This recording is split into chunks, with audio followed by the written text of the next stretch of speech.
Priatelia, vitajte pri našom ďalšom videorecepte a dneska si spolu ukuchtíme chutné, bezmäsité jedlo a budú to zemiakové fašírky s cibuľkou, chutnejšie ako tie mäsové. Poďme variť.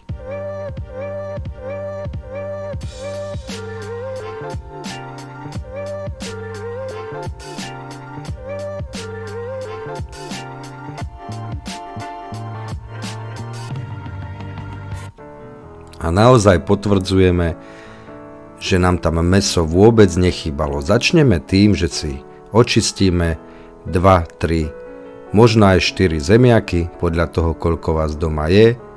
Klasicky si ich narežeme, dáme do vody a uvaríme do mäka, ako by ste išli robiť zemiakovú kašu. Vodu osoliť nemusíte, soliť budeme neskôr. Takže takto jednoducho. Zemiaky potom zlejeme a necháme trošku vychladnúť. Medzi tým si zoberieme červenú cibuľku, ktorú si nakrájame na takéto plátky. Čím tenčie, tým lepšie.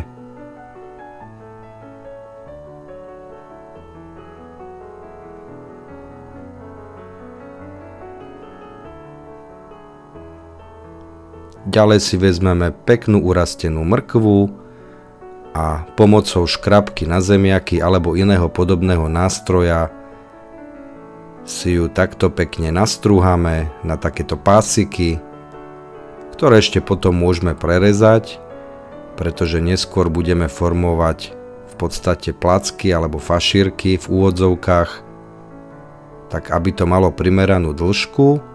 No a pokračovať budeme na rozohriatej panvici, kde sme si dali olivový olej a kde dáme orestovať na nejakých 5 až 8 minút červenú cibuľu a nastrúhanú mrkvu.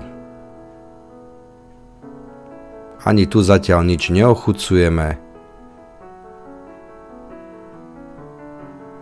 a po nejakých 8 minútach dáme dole z ohňa a môžeme nechať vychladnúť. Ešte aby som nezabudol, pridáme 3-4 stručiky cesnaku, ktorý si môžete pretlačiť alebo takto ako my nastrúhať.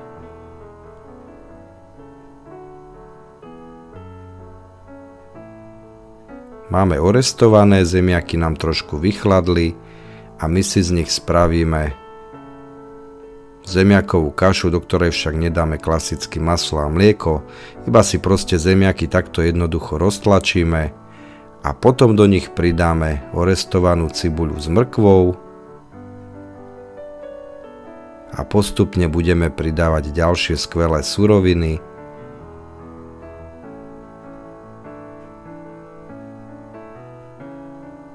Začneme jarnou cibuľkou, aj keď do jary máme ešte ďaleko, stále je možné ju v obchodoch zohnať, takže si ju nakrájame na takéto menšie kúsky, aj bielu časť, aj zelenú časť, nech to hrá trošku farbami, no a pridáme do zmesi.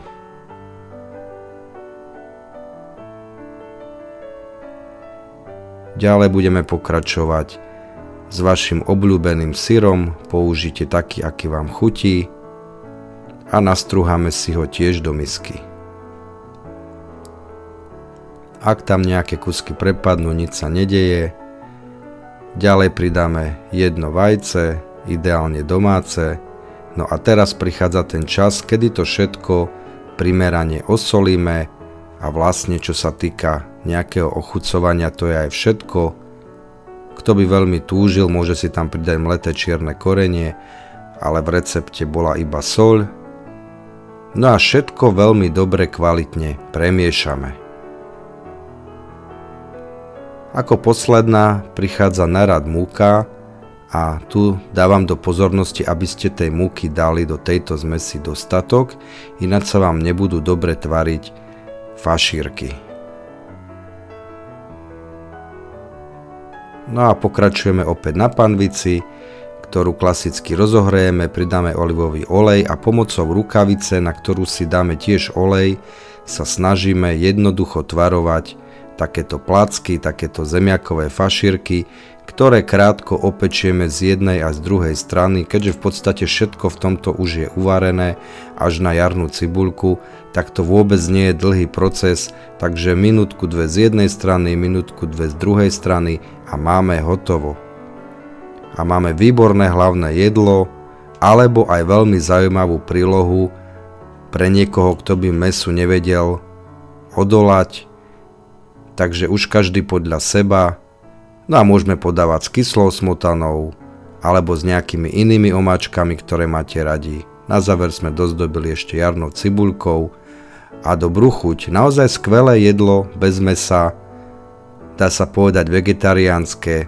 Vyskúšajte, ochutnajte a napíšte nám v komentári, ako vám tento recept, ako vám toto jedlo chutilo, poprípade aj čokoľvek iné. Ďakujeme za zdieľanie, ďakujeme za lajky, ďakujeme za komentáre, podporiť nás môžete tak, že sa stanete členom nášho kanála a v popisku tohto videa si nezabudnite kliknúť aj na náš druhý kanál, kde sa dozviete rôzne zaujímavé príbehy z minulosti s podtextom vyriešené alebo nevyriešené záhady. Majte sa pekne.